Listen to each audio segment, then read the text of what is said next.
Time now for Reporters Roundtable to put the headlines in perspective. Bud and Ross both still with us, and Berna Dean Steptoe is with us here each week as well. She is our political producer here at Channel 8. Bud, let's start with you. And Tarrant County sending 3 minority women to prison for voter fraud. But we saw what happened last week with Russ Casey, the former Southlake JP. He got probation for election fraud.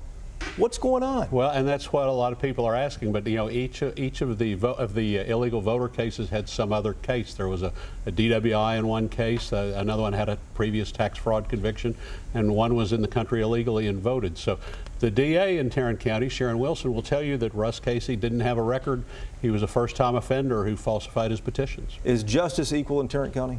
It doesn't appear to be, because even if he had no priors, he is a judge. So he should be held to a higher standard. And also, it brings the thought of the narrative of voting while black or voting while minority, because he's a judge. And he admitted to falsifying documents. Ross, let me ask you this. It was a big weekend in Arlington, 300,000 visitors there for the NFL draft going on. Was it worth $2 million from the State Events Fund, though? Well, the State Events Fund thought so. You know, they applied for this money. The idea is that you attract all of these people to a place in Texas, and while they're there, they'll, you know, rent hotel rooms and they'll rent cars and they'll eat in restaurants. And the state thinks this is a wash, but it certainly raises the question, and it's something the legislature looks at every time they come back. I'm sure they'll do it next year. It's always a target. Governor Abbott supports it, but some members of the legislature do not. Well, it's basically rebating the sales tax that's generated in the area, rebating part of it. But the question is, do the events actually create that kind of revenue? You know, nobody goes back and checks and says, did the NFL really bring this much money to town? But bringing events to cities is so competitive, and those cities do need some kind of help, and that could help. That could help them bring events where they're very competitive from other cities. Let's talk about here at the table the Confederate statue we've talked about so much here on this program. City Council decided not to sell the statue.